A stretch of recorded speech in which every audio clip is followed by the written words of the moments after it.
Welcome to Stay Paid, your number one sales and marketing podcast on a mission to help you close more deals, keep more clients, and build the life of freedom you're working towards, but that can only happen if you are willing to take action today. My name is Josh Dyke, Chief Marketing Officer at Reminder Media, joined as always by Luke Acree, President of Reminder Media, and from the Acree Brothers Realty team, founder and team lead, Stephen Acree. And our guest today is Jenifer Morin. Jenifer is the founder of the Rookie RE Agent blog and the author of Beyond the Sale, Unlocking Your Full Potential as a New Real Estate Agent. With over 25 years experience in the real estate industry, she currently serves as the Director of Operations and Career Development at one of the nation's top performing RE/MAX brokerages. Jenifer, welcome to Stay Paid. Thank you for being here. Hey guys, thanks for having me. Jenifer, we're excited to have you on the show. You got introduced to us through a previous podcast guest, so Garrett Morin. So everybody go shout out to Garrett. Two-timer, three-timer? Yeah, he's come on. He's going to come on again because he just wrote a book. Yeah. So sneak peek there. So he's going to come on again here soon. But Garrett is an amazing top producing real estate agent there in Virginia and connected us to you, Jenifer. And I'm excited to get to meet you. And I've already, talked to you a little bit. So I'm excited to hear kind of your thoughts. I want to dive right in on this whole concept of, rookie agents, right? There's a lot of new agents that have joined the industry. This is a way harder time to join the industry if they've joined in the last 3 years. What are you telling new agents today? What are some of the top tips you're giving them to try to succeed in a market like this? Number one is going to be to lean into your brokerage. You go to real estate school, you take real estate classes, you pass the exam, but what does real estate school actually teach you? It doesn't teach you how to survive and thrive in this industry. Square footage and some math and some acreage stuff. No. Meets and bounds and all the stuff you're never going to use again, right? So lean into your brokerage. You don't know what you don't know, right? And that is actually the reason why I wrote the book, is because you don't know what you don't know. And you need to lean into your brokerage to learn all you can on how to be successful in this industry. Not attending trainings, not reaching out to their brokers for help. Again, new agents don't know what they don't know. If you don't have a mentor, if you don't have a coach, if you don't have an accountability partner, they're not going to be as successful as our experienced agents, right? Should a brokerage accept those? I mean, I guess it's a business model problem, right? Because brokerages a lot of times make money off of the dues and all those things that come along with a real estate agent hanging their license there. Do you find it is that the brokerage should have a harder line on who they allow in? Yes. 10,000% yes. I think it's great that every brokerage has a different model. For us, we don't hire part-time new agents. Ours have to be full-time agents as a new agent. Because we offer mentorship, we offer training, we offer coaching, that kind of stuff. So if you have a full-time job and you cannot fully engage, you're not an agent for us. But I'm not discrediting other brokerage firms. I think it's great that you're going to give new agents an opportunity to start off part-time, but you have to have some accountability with them. Agreed. Right? Yeah, I almost feel like every agent should be required to join a team or at least be under some mentorship. It's almost like a fellowship, like a doctor goes through. It's like you should have to be under some fellowship of being under a top producing agent. So they're not attending trainings. We see this because we do office presentations all across the country to do, Reminder Media to sell our products. And it's crazy how few people show up to the office meeting. It's just crazy. But here's the question, right, to you, Jenifer, right, kind of back at you is like, extreme ownership would be, well, maybe you don't have a meeting worth attending. Like, what is the, you know what I mean? Like, what do you feel like from a brokerage standpoint, they could do better? Because you obviously have done extremely good in helping drive the operations of this RE/MAX brokerage and doing training. What are some things that you feel works with running these office meetings and attracting agents in? Well, we do have that same problem. And I'm hearing it nationally. We just had a big conference, the broker owner conference, and we're hearing the pain from the other brokers as well. Okay. We don't know what happened. I know COVID started it. Let's start there. COVID started it right when we all went electronic. We all went on Zoom. We're not in person anymore. I think a lot of it has to do topically, right? Like, what are the topics that you're training about? I heard a previous guest of yours talk about, it has to be informative, helpful. If they're not engaged with the topic you're presenting, they're not going to attend. And we do have that happen. We had a great class yesterday on hoarding. supporting situations, and we had tons of people attend. So it's topically, it's guest speakers. We get great attendance when we have a big quarterly meeting we bring in national name brands. We've had, other real estate coaches come in. I'm not going to mention them, so I don't want to pick any, but we love everybody. But, when we bring in bigger names, it gets attended. Yeah. People actually come. Yeah. We had a class on leadership a couple weeks ago and that didn't go so well. So it's very tough. People have dealing with problems of hoarding, but just leadership. We're going to leave that at the door. No. Yeah. Crazy, that's so right? funny. So, okay. So like, it makes so much sense. I mean, I see the same pain point. It's like, hey, if you're a new agent, and this is even veteran agents, if you're a veteran agent listening to this right now, same thing applies to you. It's like, how are you investing in your self-development? And rule number one of success is you got to show up, right? Show up, do what you don't want to do, you need to do with the greatest attitude for long periods of time. Like that is the definition of success. And majority of people, they just don't show up because they feel like the juice isn't worth the squeeze. But it's like everything in life. You don't go to the gym one time and build great muscles, right? You have to go consistently. And that's the problem with self-development. What I'm doing wrong. Exactly. Sorry, Josh. But it takes that discipline and that self-development. I guess here's what I would ask you, Jenifer. It's like you wrote this whole book, Beyond the Sale. Can you tell us why you wrote this book? Out of all the things you've seen agents struggle with, why did you go there with the book that you wanted to write? So it's funny. It's 9 years worth of knowledge in residential. So I have a blog that I started back in 2016, and that was based off of I was getting my license. I didn't tell anybody I was getting my license. So I did it in secret, and I'm a big researcher, and I'm trying to find all these resources of how to get your license, and everything beyond. And I couldn't find one resource. So I started this blog. I joined several Facebook groups and there were tons of questions. And it sounds like real estate school isn't teaching you the answers to these questions. So I wrote my book based off of all the questions I'm seeing online, off of the hundreds of interviews that I've done at our brokerage. I'm responsible for the interviewing and recruiting as well. And as part of the team, and the questions that I'm asked, I've been asked, when do I get my first paycheck? Like, well, you have to sell something. Welcome to the world of entrepreneurship. You don't learn that in real estate school. But the light bulb moment, Luke, my son's high school has a senior career fair that they host every year. Last year was actually the first year, but they did do it this year again. And I got to attend representing our company. I took a younger agent with me, which was fantastic because I knew he would be able to chat with the 17, 18-year-olds and talk about a career in real estate. And it was great. The kids are great. They had to come speak to 2 or 3 different companies. We had tons of kids come up to us and ask questions, but their perception of a career in real estate is crazy. Several of them, I had one girl, oh, you make $1 million, right? And I'm like, no, let's stop watching TikTok. Let's stop watching $1 Million Listing. They're just perception. They have no clue what it's like to actually be in real estate. And that was really my light bulb moment. I came home that night and I was like, I got to do something. Like something has to be done here, especially for the next generation.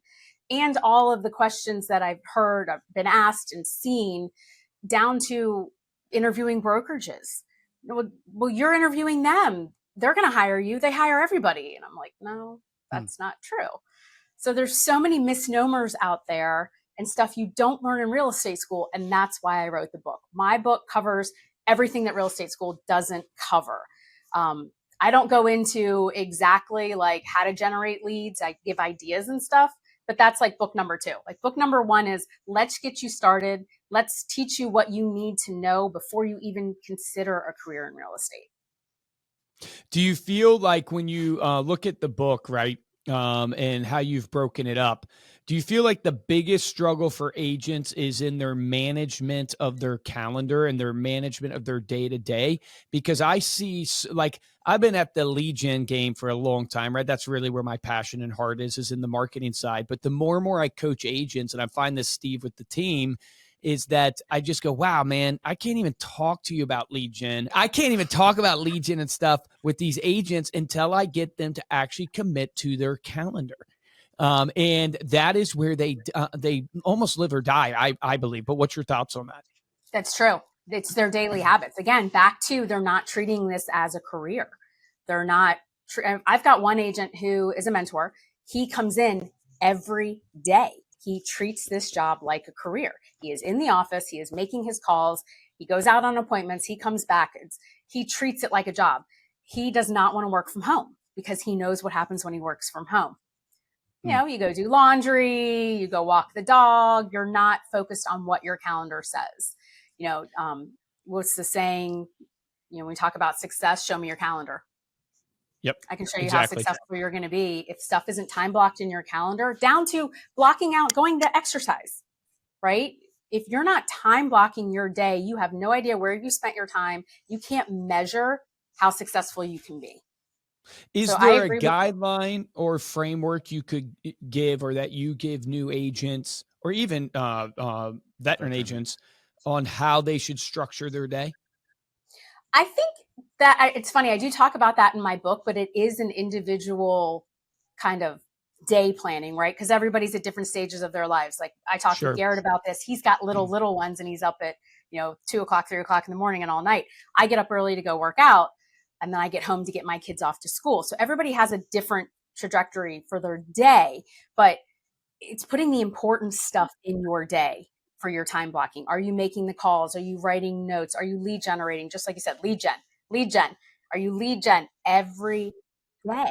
I've always recommended at least 2 hours a day on your calendar of actual outreach. If you're a new agent or if you're an agent that's trying to gain market share or generate more income, you're at 4 hours a day that you should be actually out there doing proactive, what I call outreach. Success in real estate can really come down to conversations. It's like if you can have 20 conversations a day with people about real estate would be even better. But just 20 conversations, you'll be a top producer because by sheer interaction with people, you will find the deals. But I think most people, if they're honest with themselves right now and they listen to this and they ask themselves, well, how many conversations did you have yesterday? You're not even close. You maybe have 3. Maybe if you're decent at your day. And that's where most people die. And that's why I tell people, hey, look, the phones, nobody likes making calls, but the phones make you have the conversations. And that's the reality. Right. Because real estate isn't, we talk about when I talked about all the students, real estate, selling the house is the byproduct. You're in the lead gen business. You're in the relationship building business. And if you're not doing that, you're not going to sell houses. Agree. Yeah, 100% agree. Do you find, so calendar's one, what are the other aspects of beyond the sale that you really honed in on to go, hey, as a real estate agent, this is what they're not teaching you in real estate school that you need to focus on at a high level? Mindset. They don't teach you anything about having a positive mindset, handling negativity and burnout, knowing your capacity, knowing how much you can handle, what you should, delegate out to someone else. Mindset's huge. If one of my agents here, it's a quote in my book. I love that he says this. He says, this is one of the only businesses where you wake up every day unemployed and you have to go out and get it. Right? Wow. Yeah. You are unemployed every day. And if you don't go out and get it, you have to have that mindset of, I need to do this to be successful. I love that quote. Thank you, Austin Wickwire. I will quote him every day. We're going to have to get Austin on the show too. Yeah, it's so true. Austin's amazing. Oh, but he has that great mental attitude. Mental attitude is so much in life, in just everything that you do. Having that positive attitude. It's not just, the shift of I just sell houses to I'm running a business. Right. Well, you said you got to know your capacity, right? And that's such an interesting statement because it's like, how does one know their capacity? Like, how does one dictate? Because there's also a saying out there by David Goggins, right? He's probably the extreme case, but it's like when you're done, and he quotes he says this is the Navy SEALs. I don't know if it's really the Navy SEALs or not, but when you're done and your mind's telling you you're done, you're really only 40% done.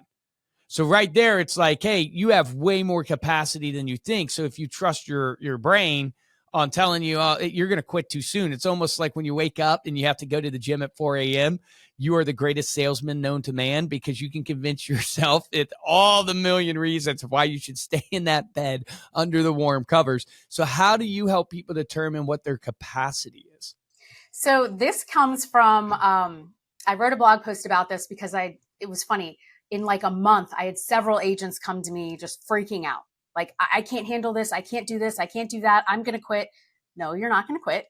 We're going to talk about what your capacity is here. Where are we hitting this level of freaking out? You know, we've got the moms that are running their households and trying to run their businesses. So we talk about how we can delegate out stuff, how you can focus on your strengths and let somebody else handle your weaknesses.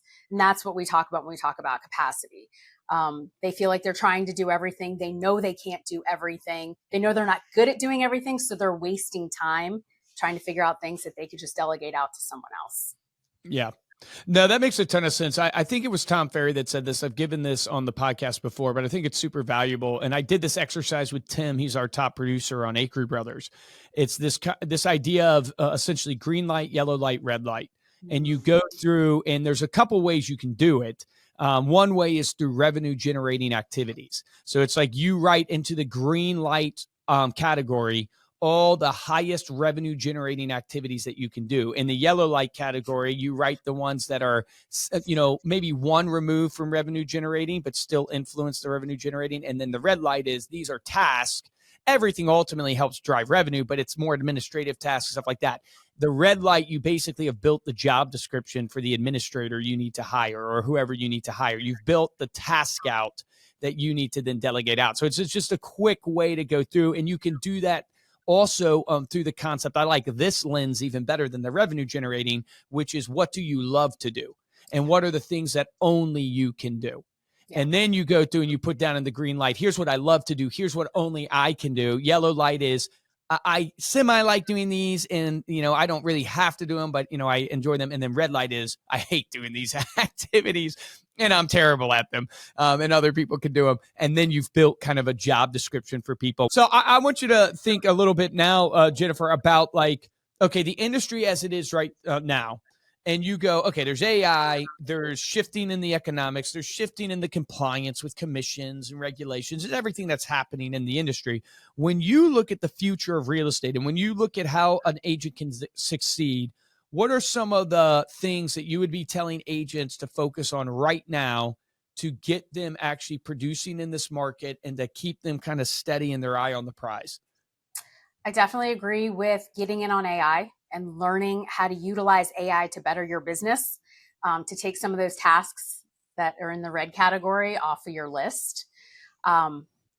Keep having conversations, keep getting out there and meeting with people. That's the baseline of your business. I get several agents that are saying it's so hard right now. Things have changed. Well, what are you doing? What are you out there doing to generate business? And why is it that, I've got 10 rock star agents right now who are still crushing it. They're not complaining that times are hard. One of the real estate coaches just mentioned in a post he did yesterday, congratulations. If you're still in real estate, congratulations. You've just made it through the hardest market in 30 years, right? What are you doing? But I have to keep going back to that. What are you doing to lead gen? What are you doing to bring in business? If you're not filling your calendar with phone calls and reaching out to people or events and providing information to people, what are you doing? This industry is not as hard as some people are making it seem.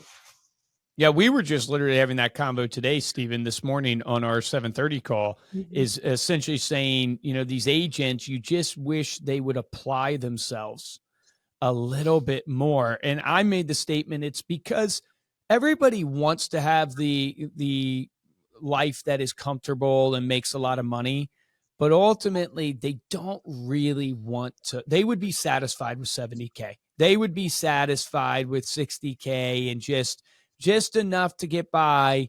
And it's kind of that lie they tell themselves that they want something, but they really don't want it. And it's crazy. Real estate's like that, where Luke, 70K is harder really than 150 or 200K in this business. Because if you're a part of the top 20%, the branding that's associated with that, the experience that's associated with that, just makes it so much easier. You get the repeat and referral business at that point, right? Yeah, the first 5 years is hell. Yeah. The first 5 years to build that is hell. But after you've built it, then you have the return, like the flow of referrals. Right. Yeah. So when you come in and you're focused on, they'd be happy with 70K. The problem is they're doing the minimum amount of work to get to 70K. And at that point, you're just going to be pushed out of the business, which is why there's a, 87% fallout rate. Yeah. Yeah. Agree. So Jenifer, like obviously you wrote the book because you saw the problem. What do you hope the main takeaway from people from the book is? That they really learn about real estate, the stuff they aren't going to learn in real estate school. The idea behind this being a part-time gig or a hobby, I think has gone to the wayside. It's too hard. It's not hard, but it's harder now than it was, say, back during COVID, right? Agree. We had several agents join during COVID. They did 5 transactions in 6 months. It was amazing. Deals were falling at their laps. Right? It wasn't hard. What I hope people learn from the book is how to truly engage in a real estate career, how to, be successful, and how to turn this into something where you're serving and helping others. They're making one of the transactions in their lifetime, how you can do it successfully and enjoyably. Love it. Love it. Yeah, Jenifer, thank awesome. you so much for coming on to the podcast today. Before we close out, let people know how they can follow you and how they can get your book. Great. So book is on Amazon. It's called Beyond the Sale, Unlocking Your Full Potential as a New Real Estate Agent.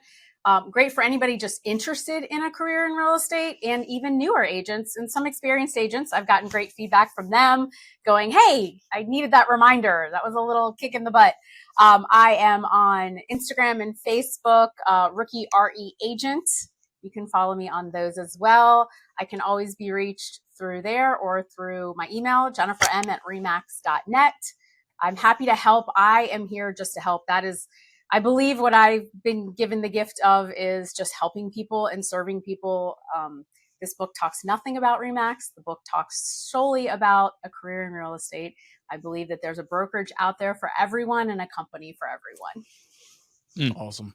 Probably one of the number one questions we get asked, other than what should I post on social media, is I'm a new agent. Yes. What do I do? Yeah, what next? do I do? So all of you that are sending those questions in that listen to Stay Paid, make sure to go over to Amazon, pick up Jenifer's book, Beyond the Sale. She's got it on the screen right now, and follow her on social as well. Thank you, Jenifer, and thank you all so much for listening. You can dive deeper into this episode, get the show notes, as well as all of the links that we mentioned here over at staypaidpodcast.com. And if you enjoyed this episode, do us a favor, head on over to YouTube, subscribe to the YouTube channel, youtube.com/remindermedia, and give this video a thumbs up. And if you really want to help out the show, share this episode with somebody that you know. If you want to get hold of me or Luke, you can email us at podcast@remindermedia.com or find us on Instagram. We are at Stay Paid Podcast. For this episode of Stay Paid, I'm Josh Stike. Guys, I'm Luke Acree. Thank you so much for coming on. Jenifer, here is my action item for all of you. What are you doing? What are you doing? Meaning, if you're not getting the success you want, which so many of you listening to this, you're not, and you're listening to this because you're hoping for a nugget that will get you moving, that will get you in and be able to create deals for your business. But the reality of this business is it's not rocket science, but it's hard to do. It's not rocket science. It's not complex, but you have to take action doing the lead gen. You have to put on your calendar. If you rewind back in this episode, we said, look, a minimum of 2 hours a day. You should be prospecting. That's minimum. And honestly, if you're trying to grow and if you're trying to gain market share, you should be prospecting 4 hours a day because you have time. Stop lying to yourself that you don't have time. You have time. You just need a little bit more discipline. So I would challenge you. Your action item for this episode is, look, they don't teach you this in real estate school, but we're teaching it to you now on the Stay Paid Podcast School. You've got to add lead gen to your calendar for 2 hours a day. It's easiest to just pick up the phone and call your sphere of influence. Then you can pick up the phone and call your neighbors of the neighborhood you live in. Just start there. Remember, the difference between top producers and mediocre producers in every business is top producers take action. Take action on that today.